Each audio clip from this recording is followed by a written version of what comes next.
Something that we never had at Textilvania, because you're going to learn about how Al started a $100 million quilting business, became a quilting mogul, and bought a whole town. So take note, maybe some of you are buying like one of the suburbs of Cluj-Napoca anytime soon with the lessons learned from Al. So with that and without further ado, I want to welcome Geoff Openshaw on stage, who's going to moderate the session. He's a famous podcaster and is going to host that session and going to enlighten us how we can all buy our own town soon. Thank you so much, Geoff, for coming to Cluj and visiting us. Thank you. Thank you, everyone. Well, you didn't come here for me, so I will be brief, but I'd like to introduce my colleague and good friend, Al Doan, who's done a fantastic job, as I said earlier, setting up an e-commerce empire in the world of fabric sales, quilting, and he's used that to pretty dramatically help out the town where he grew up and make a sizable difference in the lives of a number of people who live there. And it's a really great story, and I'm excited to be part of it and tell it with him. So please welcome Al Doan to the stage. Al.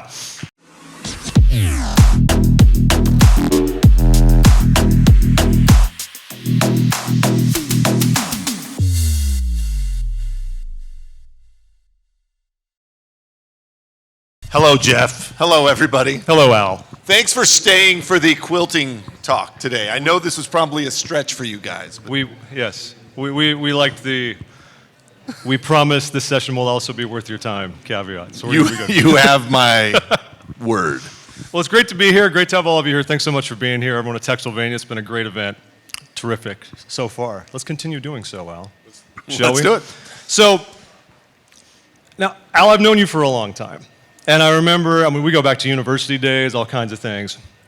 And you studied a lot involving technology.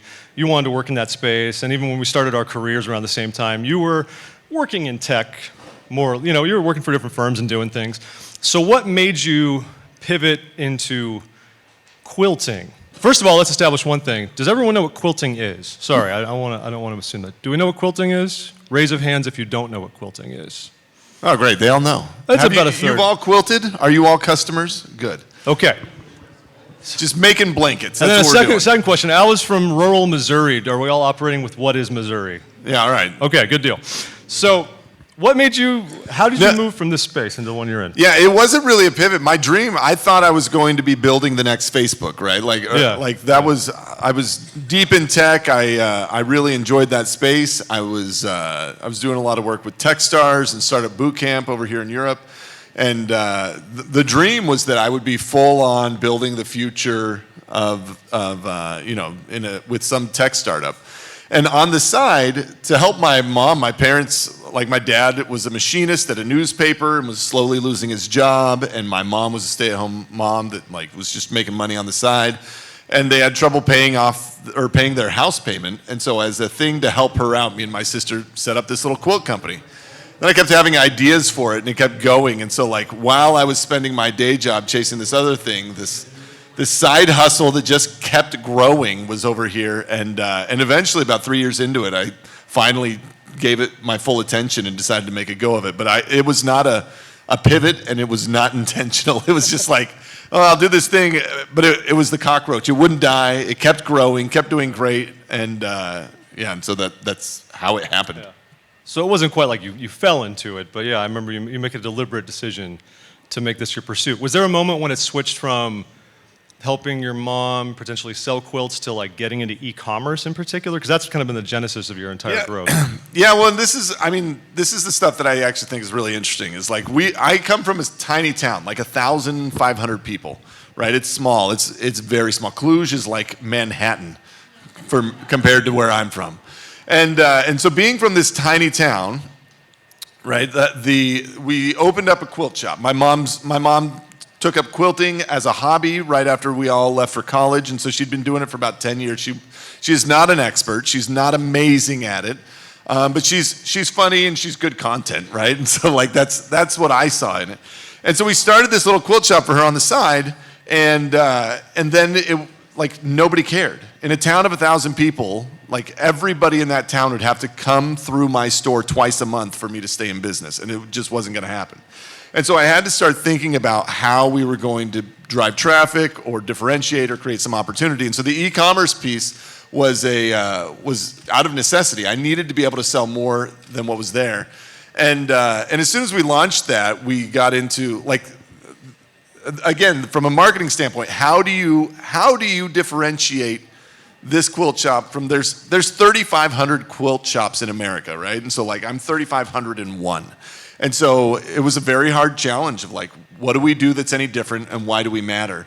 And the stuff we came up with was in the e-commerce space. You know, I needed a commerce angle, and so I did a daily deal site aimed at my demographic is 40 to 70-year-old women. So, like, your guys' moms or grandmas, they're already getting up to go pee at midnight anyway, and they would love to check a website to see what was on sale that day.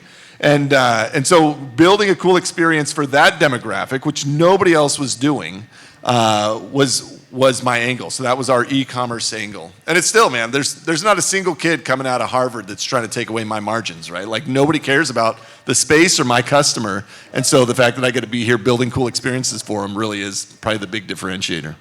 Is that kind of what make it take off, or did you have any other No, efforts to really help it grow? we launched that, and I was making a new deal every night. Like, we didn't have any automation. I would like be out on a date and, like, in the movie theater trying to change the product to the next He's one. not lying either. I've been with him a ton.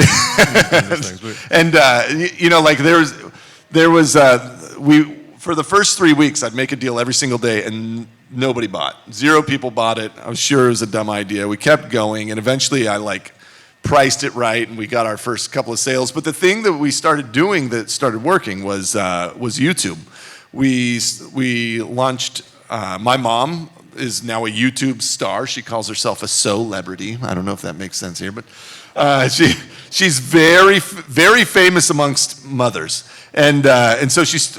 It was literally me with, like, a Canon digital ELPH camera in the beginning, and I would, like, manual zoom.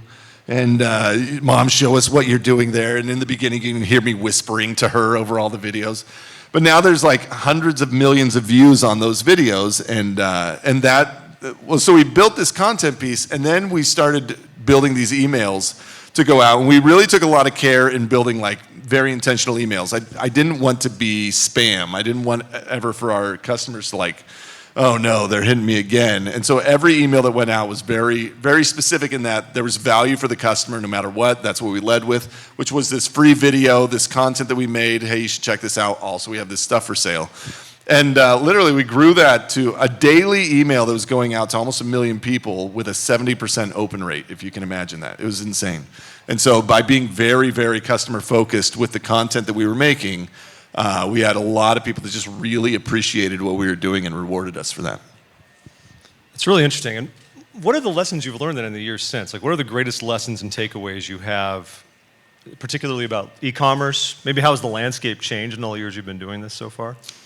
Gosh, that's a different question than I've thought about. Because we're still going, we're still cranking away, still doing our thing.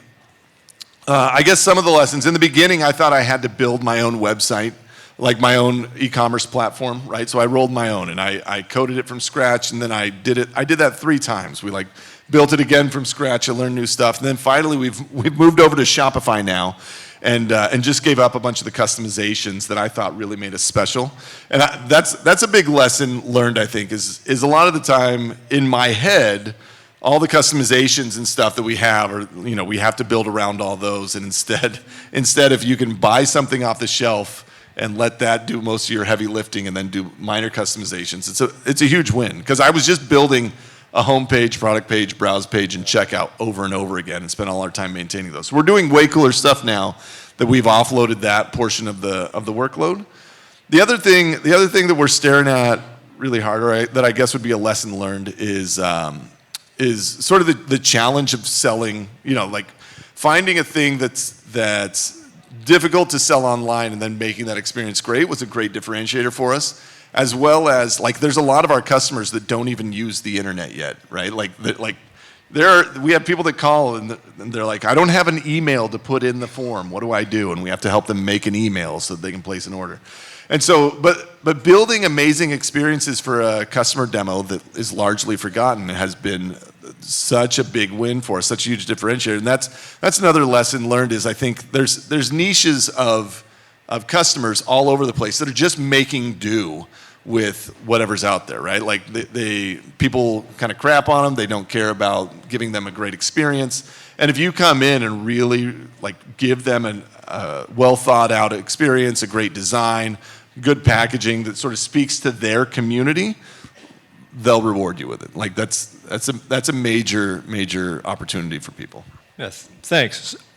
So you were doing all of this, as you said, in a small town in Missouri. And oftentimes when we're starting up large new businesses, things like that, there might be the benefits of a larger metro area, people to fall back on, something like that. But you're in a small town of 1,500 people. Like, what advantages did you see to building your business in such an environment as opposed to like a larger metropolitan area? And do you feel like you had any handicaps? Yeah, I don't think this business could have been built in a big city, right? Because the opportunities that we ran into were largely, like, our real estate was cheap. We own 27 buildings. We own the entire downtown. It's literally like Monopoly. I'd put the hotels on the streets. So, we have whole city blocks that we've turned into this quilting empire. And the reason that we did that was because I needed a marketing message, right? What was interesting about us? Well, for $20,000, I was buying these old, pretty crappy buildings. We'd reno it, but that was all the content that we were building, right? So our Instagram page was like, oh, we have this new shop, and we're building this thing. Oh, the fixtures went in today. We just got the floors. We just got this. Oh, look at this tin ceiling in here. You're going to love it. And as we launched these shops, people's interest kept growing and growing with it. And then once we got to like 4 quilt shops in this town, it was the most quilt shops of any town in America, which nobody was competing with me for that branding. And so like really headlining with this, it was something nobody had ever heard before. And now we're like 15 quilt shops in this town and the quilt themed restaurants, and we're building a hotel and doing all this stuff that for my community of quilters, nobody's ever done before, but it's like the most interesting content you could ever hope for. And it cost me almost nothing. And so like, if I tried to launch this anywhere else, to get that physical manifestation of the brand, to get that differentiator, to get all those other things, I would have had to create it completely differently. But this was a big opportunity. And honestly, like over here, I mean, we were joking in the suburbs of Cluj, but like, do it, you guys. Like, if you go be a restaurant and open up your bakery and your meat shop and your cheese shop, and like all of a sudden, this is an interesting thing. It's not just a restaurant. You've taken a whole downtown or like a whole city block and made it into an experience, and people would love to come and interact with that. So I think it gave me a ton of advantages, and also like, because it's a small town, I think we have a mayor. I don't know. He doesn't know. And so it's, you get like, I'm not getting permits. I'm not worrying about a lot of the stuff that like guys will spend years going through in larger cities. I don't have to mess with most of that. I get to go in and just build the experience that I have in my head, and that for me that's a big advantage, right? Yeah. So I'd like to back up from there just a little bit, if Yes. you'll indulge me. So we know you've bought a lot of buildings in your town. Was there this inflection point before any of that happened? Because before you had a brick and mortar, one shop you decided to open up. When did you decide this is a good move, and here's why, and here's how it'll succeed? Well, so we were growing in our one little shop, and one of the problems we had in a small town is when people would stop in, right? If it's a small town, they're the only customers there that day. You're paying somebody an hourly wage to sit behind a counter and wait for that one customer to come in. And so we would ship all of our product out of the stores. I thought I was really innovative. I was like, it's a retail warehouse, and that's not really a thing. But I thought it would be. And so we filled our shop with this inventory, and it was completely full. And then as we wanted to hold more inventory, we bought another building, and that's how we expanded. That was our second shop. And then as we did that, and I had to build the system so that fulfillment could happen out of both. Once we solved that, it went to 3, and then at about 3 shops, I was like, oh, this is super cool. People come here, and there's enough to do for a whole day. You want to shop all the stores, you want to see it. And so, I don't know if you guys, like the Barnum and Bailey 3-ring circus, old West America, the idea was that you had 3 rings, and if you you bought a ticket to go see the circus, you could never see everything in one setting. And so you had to buy another ticket to come back the next day, right? And that was why they did all that. And so that was what was in my head as we were building this. I was like, I got to give them enough that every time they come, they're seeing something new, and it's worth coming back again. And so, I built a circus of quilters is what I did. Well, I'm just curious, aside from how much it's benefited your business, how has it benefited just the town you grew up in? I mean, it's a lot, right? If my business goes out of business tomorrow, my town will stand another 100 years because I've paid the money to fix up the buildings and set it all up and make this a thing, which is great. The other opportunity is now that I've got this captivated customer coming to town, there's a lot of other businesses that get to pop up with it. And in my town, I mean, if you're from a small town, you know this, but like, everybody has this idea of let's just recycle the money. A restaurant will pop up and they want to take money from the guy that works at the gas station who's going to make his $20 and come and spend it at the restaurant. Then they're going to pay their waitress $20 to go spend it at the gas station. And you're just recycling the same money.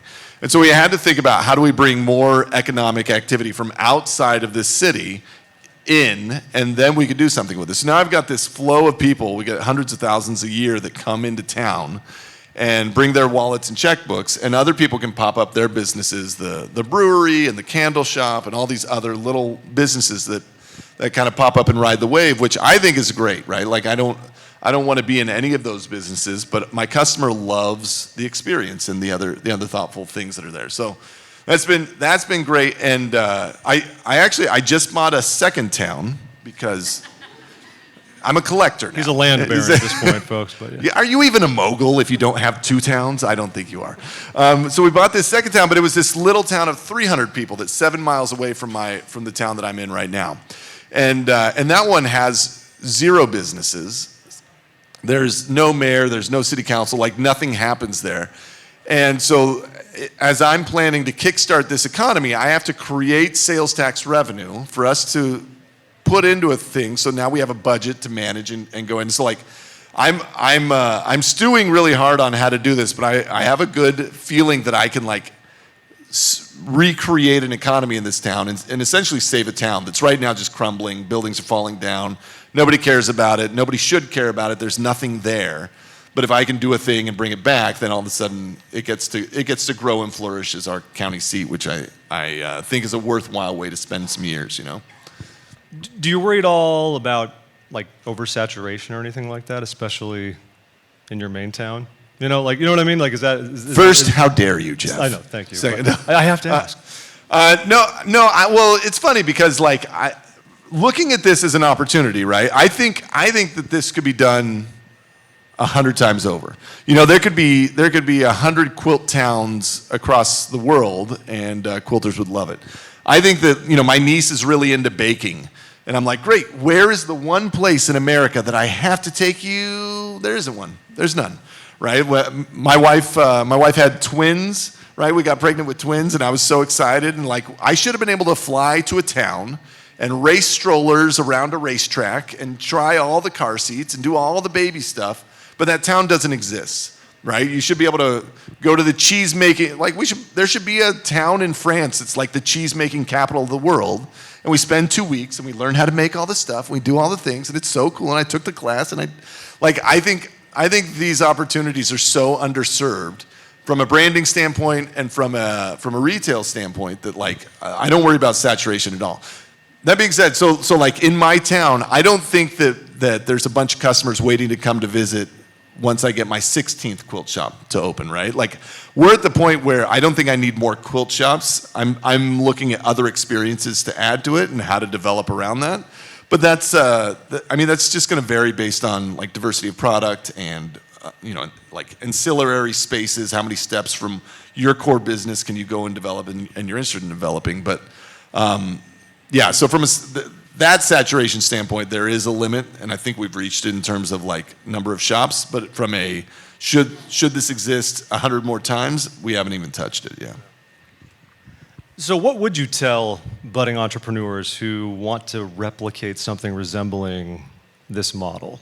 Well, the opportunity is in these small towns, in these small spaces that like are struggling to know why they even exist. You know, they used to be agriculture, they used to be something, and now that industry has moved on, and nobody quite knows what to do.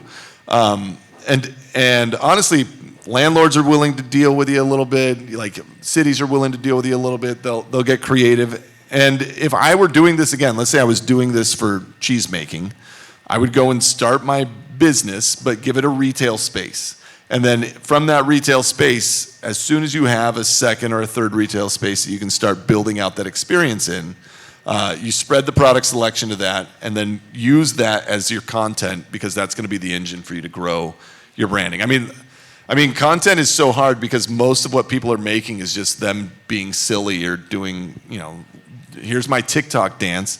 And like, I don't need more of that in my feed. I want to be inspired. I want to, if this is my craft, if this is my hobby, if I'm a stained glass window maker, I want to see really cool stuff. I want to see the display. I want to see the building dedicated to my craft. Like, all this stuff is opportunities for people to do that nobody is doing. Nobody's doing right now. And so if you're a budding entrepreneur, go find yourself a small town, build your company there. And like when you're a hammer, everything's a nail. I think every company should have its own town. You guys, we really should. No matter what you're doing, it would be a great experience. Like Nintendo should have a Nintendoville that we can go and hang out in and play games and like try all the different, like that would be amazing, and it would get a ton of people to come visit. Just a missed opportunity. They can hire me. I'll come teach them.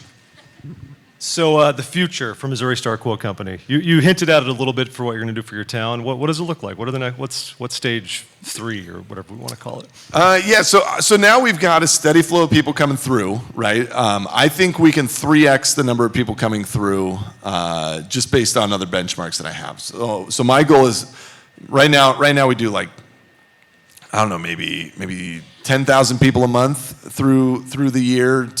To summertime, you'll do closer to 30. We have a competitor that's like in a home decor space that does 60,000 people a week, right? So I'm like, man, there's plenty of room to grow this and brand it as a thing people should come to. So what I'm staring at is we're bringing in major developments for our space. I mean, to put a $20 million development into a town of 1,500 people is kind of unheard of, right? Why would anybody ever do that? But because I have this customer, I know the business, I understand how it's going, we'll develop out parks and like subdivisions. We have old ladies that want to retire to Hamilton and quilt their days away, but there's no houses, nobody's building, nobody's developing. And so I'm doing a lot of that effort too, that heavy lifting to solve that. And so for the Quilt Company, I mean, all of our growth, 96% of our business is online, right? And so like literally everything we're doing there is branding, content, messaging, and experience.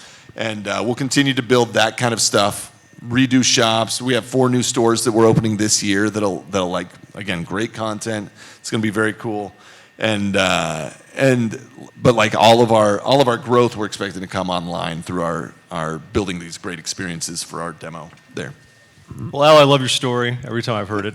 It's great, man. Appreciate you sharing some thoughts with us today. Wish you all the best in the world. Thank you so much for being here. It's a pleasure. Thank you. And thank you, Texylvania. Texylvania! Thank you so much, Al, Geoff.